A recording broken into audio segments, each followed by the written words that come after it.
ถอยรถมาแล้วเครื่องเอาของลงถอยมาอีกมาเลย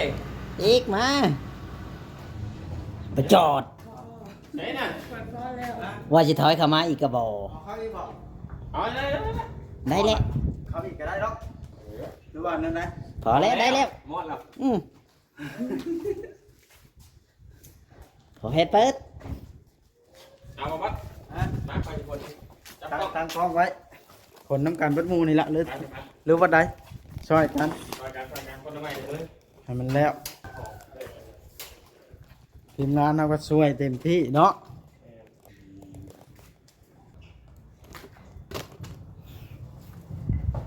พี่น้องเนาะ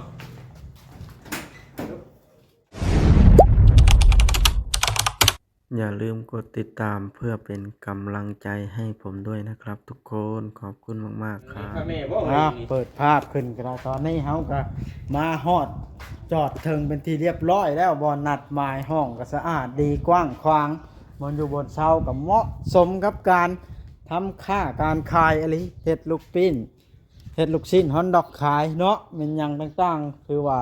เหมาะสมพี่น้องพื้นที่กว้างอันนี้เฮือนเพิ่นก็สบายดีเอ้ยนี่ละห้อง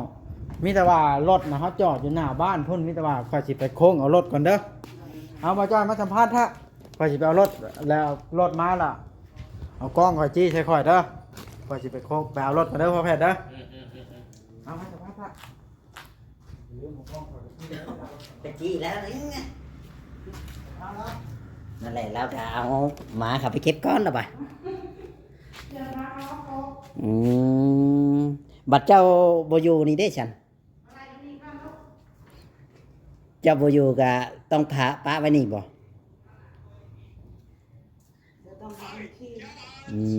ต้องเอาขีดินช็อปขีดินทรายไว้เนี่ยคนโบอยูนี่แหละพี่น้องเลยเงินเลยหมดพันเรือนใหม่ควงอยู่ดิสองคนอยู่ไป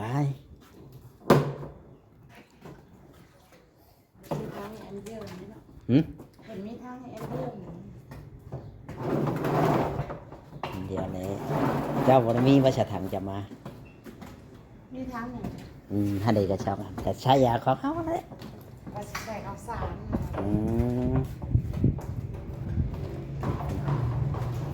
ทางเรายังเข้าไปพี่น้องเนาะ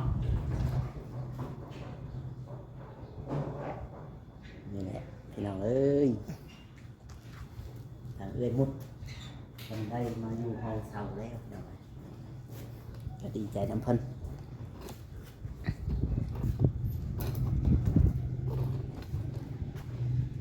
ถ้าบอกบดมาพี่น้องเลยทันมาเลยคุณมาเลยเนาะ ไวเนาะ เพราะมันใกล้ๆนั่นเลย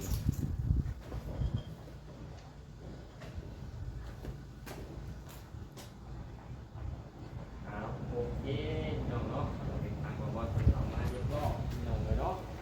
โอเคเดินทางมากับบอสมาแล้วพี่น้องเนาะรถมาส่งของมาแล้วส่งของไปหมดเพิ่นพี่น้องถอยก้นขามาเลยเด้อเนี่ยทางเรียกเขาก็ได้เนาะเขาก็ได้มาอยู่ห้องเศร้าห้อยอย่าไปแลนไปพื้นที่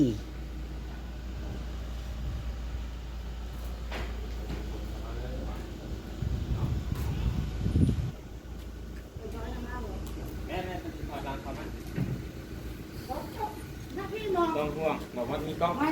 ดัง มีกล้องถอย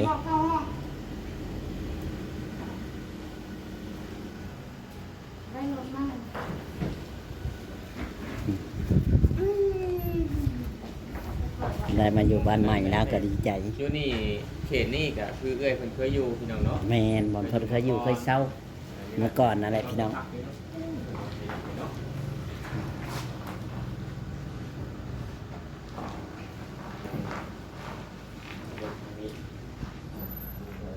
เจ้าเอ้ย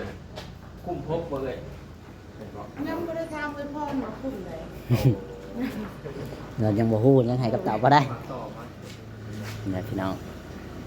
ถอยรถมาแล้วเครื่องเอาของลงถอยมาอีก มาเลยมาเลย อีกมาไปจอด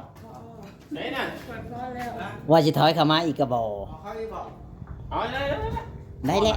เข้าอีกก็ได้หรอกหรือว่านั่นนะ พอแล้วได้แล้ว หมดแล้ว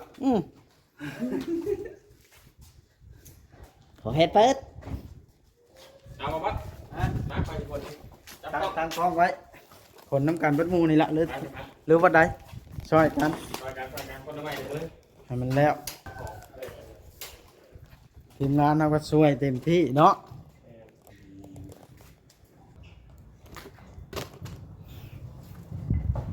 พี่น้องพี่น้อง โอ้แม่นุ่มคนเดียวเลยบ่เข้านะ แค่น้ำ โอ้ เดียว ช่วยสิโจมซ่ามนี่ไอ้หมดโจมก็ได้ปะ เอาตัวเบาป้า เพื่อโบวัดแห้งก่อนเนาะ แม่เพื่อจะหมูกันเองก่อน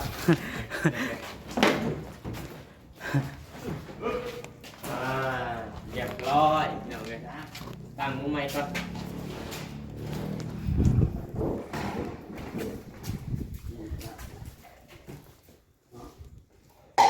นี่เจาะก็ต้องถิ่มไปใส่พุ่น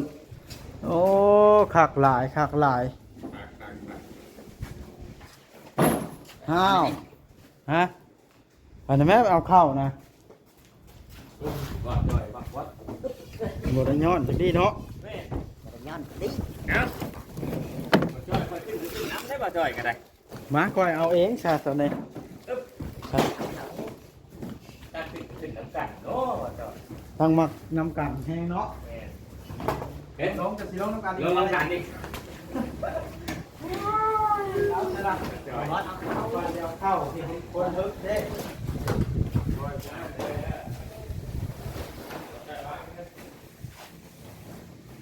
พี่คอยแห้งเล็ก ขึ้นเนาะ ความโหด อันนั้นพอแค่น้ำก็เดียวเลยดิ หามเอาหน่อยไหม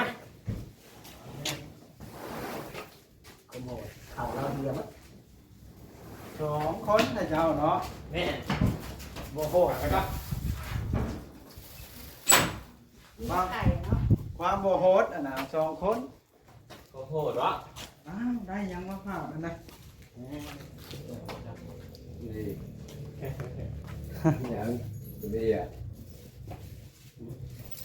แม่แม่แม่ อ๋อเพื่อนห้องเพื่อนร่วมห้อง เป็นไก่มาเดี้ยง แต่มาได้ยัง ด้วย เวียดเนาะหรือจีนบ่จีนหรือเวียดเจ้านะไอ้าย Cho bia เวียด เรียก โอ้โอ้มาพักแต่โดนและบ่นี่ ขี่รถเก๋งเพื่อนมา อ๋อเขาบุยาแล้วเขามาสัมภาษณ์ได้หมดจังหน่อยจังอันนั้นบ่นี่นั่งลงสัมภาษณ์ได้หน่อยละครับบ่า ท นะ อดบอลทอดทีมีแต่ทำความสะอาดค่ะไอ้จ้อยบาทนี่เนาะเอ้ยเนาะ ด้วย ความสะอาดห้องคุณแหละช่วงตอนแรกคุณแหละไอ้จอยมาพอเรานัดว่า3 โมง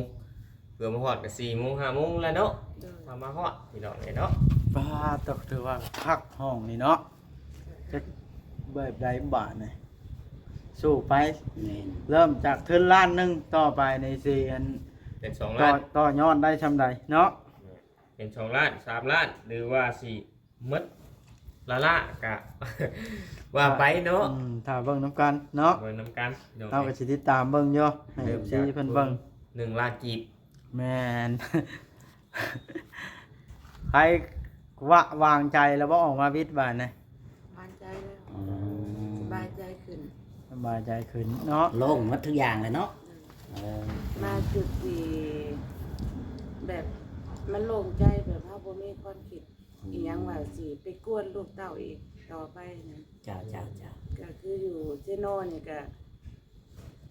อุ่นใจแหละแบบว่าไก่คนหูจักหลาย เออ ก็ ได้ซาเล้งแล้ว เจ้าต้องขายแนวกินแบบนี้ยามแรงยามมันนั้นเนาะมันคือแห้งหอมแบบนี้ ใกล้ตลาดให้เนาะ ใกล้ตลาดเช้าใกล้ตลาดแรง ใกล้เบิดเนาะ ใกล้เบิดต้องสอง แรง ทาง กับข้าวกับน้ำนี่แหละเจ้าก็เฮ็ดกับข้าวกับน้ำเป็นแล้ววะ ก็พอได้ เฮ็ดใส่ถุงไปขายเนาะเฮาก็เอาสำทุนเฮาหันแหล้ว ที่ก็เหมาะกับกว้างในการ ต้องตื่นแต่เช้าในแล้วเนาะ ค ตัวน ไหน ลง ก่ ห้ อ อน ง แบบนี้ เวียดเพิ่นตื่นมาเพิ่นไปแต่เช้าเนาะบ่ได้รบกวนกัน เออ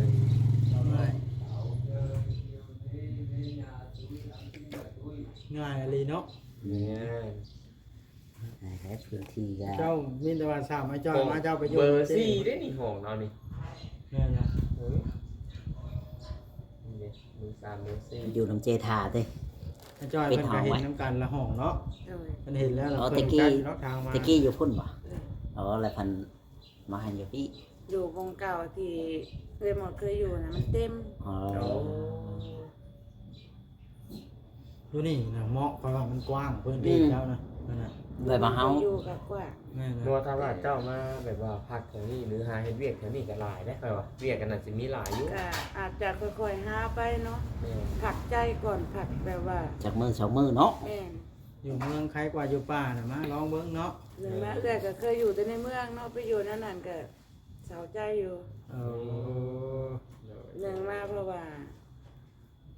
เคยเห็ดเบียกกะว่าแล้วก็อยู่กรุงเทพเนาะ อืม มันก็บ่เคยใส่ชีวิตอยู่คืออยู่แบบว่า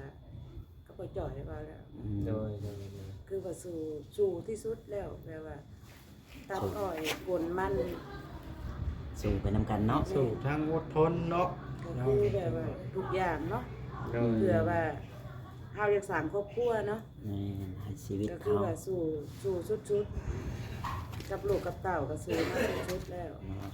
สู่กันเฮาชีวิตเฮาสิเปลี่ยนขึ้นมาเนาะ โดย ให้มันได้ดีขึ้นมาหั่นแหละสิเฮ็ดแนวใดต้องสู้ไป เอาแล้วกับพวกเพจกันยังสิขอถามอีกเรื่องหนึงพี่น้องเนาะก็คือแบบถ้าเอ้ยมดนี่แต่กี้แต่ก่อนนี่ขออนุญาตได้ถามอีกแบบเคยสั่งครอบครัวมาก่อนบ่ เคยสร้างครอบครัวมาก่อนแล้วก็แต่มันเฮ็ดบุญนำกันมาได้สำนั้นเนาะ แล้วก็มีลูกมีเต้าอยู่บ่เอ่ย เอื้อยมีลูก3คนผู้ชายเบิด โอ้ 2คนเฮ็ดเวียกอยู่กรุงเทพทำงานอยู่กรุงเทพ ครับ คนผู้น้อยสุดก็อยู่กับพ่อกับแม่เอื้อยอยู่บ้าน แต่ว่าเฮ็ดเวีย มาก อยู่ หา เว เสา ลา ห้องอยู่บ่ก็จะ อยู่บึงว่า ค้าขาย ที่ละ มีละโอ้ มีลาบุรี โดโดโด เฮ็ดเวียกอยู่กับเวียกเฮ็ดทานเผาทาน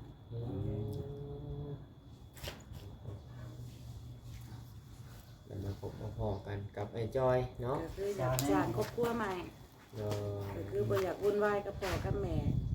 แต่ครอบครัวเอื้อยกับครอบครัวพ่อแม่เอื้อยน้องก็พอมีพอกินเนาะ โด ก็บ่ถือขันว่ารวยบ่ถือขันว่าจน ครัวเราโทรมาฮิตของครัว ให้โทรมาบ่จ้ะพอจ้อย ครัวจะโทรมา ฮัลโหลว่าไหนฮะมาหอนห้องนะเอาเครื่องเอาฟองลงแล้ว ตอนนี้ก็ถ่ายคลิปอยู่แม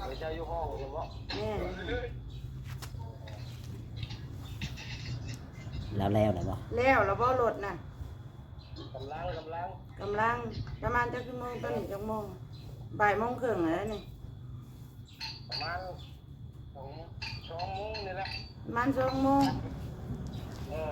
เฝ้ามาเด้อเมียเจ้าอยู่ผู้เดียวได้บาทนี่ได้ก่อยสิมื้อละได้ อย่าโดยเจ้าดิคำเว้าหยาบโดยเจ้าบ่เป็นบ่เข้าในเมืองไอ้เด้ตอนนี้น่ะ โดยนะ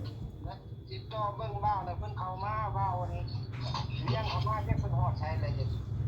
เบาเรียง บ่เรียนก็บ่ลิบ่ เพิ่นยังบ่ได้ไปบ่เด้ ยั เนี่ย งบ่ฮอด เจ้าชายเพิ่นน่ะโทรไปหาเราเนี่ย จักบ่เห็นเลย เดี๋ยวเฮามาซิโน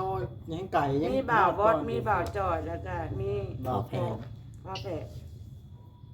บ่าวแพทย์ ว่าหัดนึกโทรเข้ามาเพิ่นถามเพิ่นว่าฮอดทางแว่น่ะเฮิงเติบเลยคือบ่ทันได้เห็นชอดยังว่ากายหั่นน่ะ อ๋อ อย่ามาเขาบ่จักเนาะ บ่จักอยู่แล้วผมโทรถาม โอเคสำนักแล้วสัน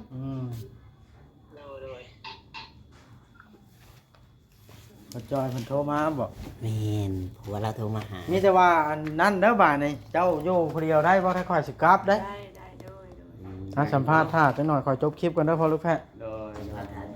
พี่น้องให้สิเบิ่งรอบๆก่อน แม่ นี่ คือว่ามาอยู่นี่ก็คักแล้วพี่น้องเอ้ยเนาะ ตัวนี้สิเป็นห้องนะเบอร์4 จอดซาเล้งซายังก็โอ้ครับ นี่ได้เอาเข้ามานี่ นี่ ถ่ายเบิ่งรอบๆเรือนเราอันนี้สิเป็นซอยแบบในเมืองแบบอยู่กรุงเทพอันนี้คักอลินี่พี่น้องเอ้ยอันเด้หลังบ้านสิเป็นสวนพักสวนมีกระเจ้าคักนะพี่น้องไอ้บ้านนี่คักหน้าบ้านหน้าเฮือนก็สิเป็นกว้างอันเด้ ไปแต่เช้าเหมือนกันเนาะ หน้าบ้านหน้าเฮือนนี่สิกว้างขวาง ไปแต่เช้าอยู่นะ ไอเวียดเพิ่นอยู่เป็นเพื่อนห้อง เดินส่งของ เพื่อนร่วมห้องแถวเนาะ แม่น นี่เด้พื้นที่ก็รถเขาสิจอดอยู่นี่ขายเครื่องขายของรถเขากว้างอย่างอีกแล้วอันนี้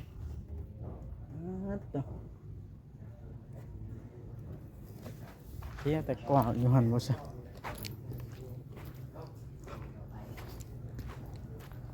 แล้วพี่น้องเอ้ย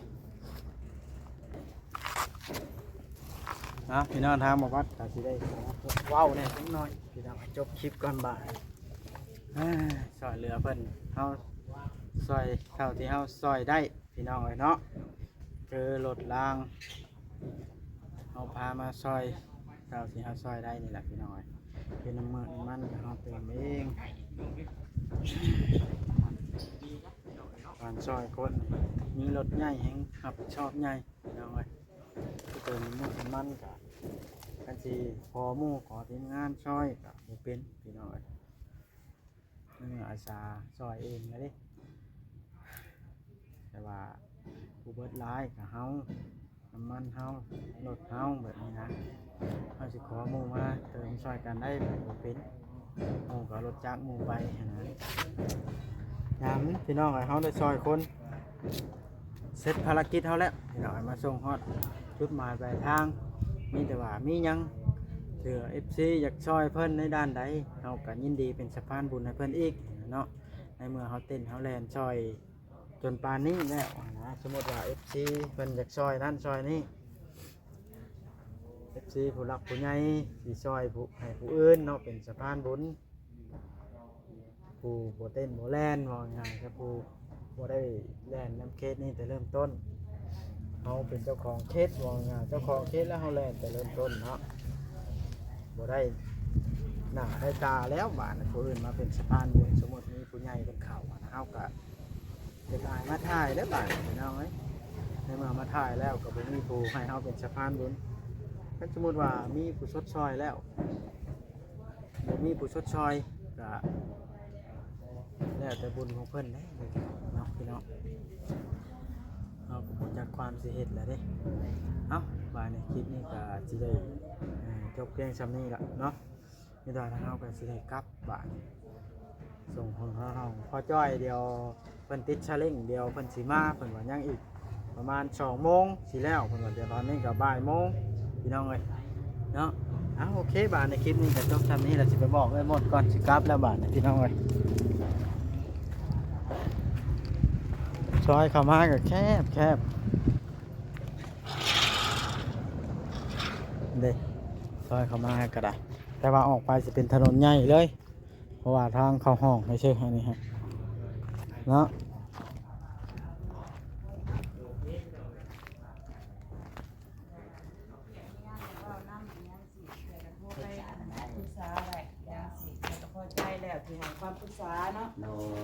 เอามีแต่ว่าสิกลับแล้วเด้อบ้านนี่ครับมีหยังกะถ้าเกิดว่าอันเดือดร้อนหรือแนวใดก็โทรหากัน จะเป็นเนาะ พอซอยได้ทางเฮาก็สิซอยหนักหนากว่าแห้งจังปรึกษากันกับทีมงานนี่แล้วเนาะพ่อลูกแพทย์ แม่น โอเคเด้อสบายดี เอาโอเคสู้สบายดี ๆโดย เจ้า พี่น้องเอ้ยเนาะ บ่ทันได้กินข้าวกินน้ำซั่นว่าบัดนี้ เราก็ได้ กินแต่เช้า กินแต่เช้า เออ เป็นหยังเนี่ยไปหาอยู่แถวนี้กิน มันใกล้เมืองอยู่เนาะโด เพ ย ราะว่า โดย กิน โดย เพิ่นอยู่แต่ก่อนเนาะ เดิน แม่ ไปสิจบคลิปแล้วได้พอลูกแพทย์ได้ เอากลับก่อนพี่น้อง อ่า เนาะกลับก่อนเลยเด้อสู้ๆดีๆพี่น้องมีหยังก็ติดต่อมาที่ โอเคบาทจบคลิปสักก่อน พี่น้องเว้ย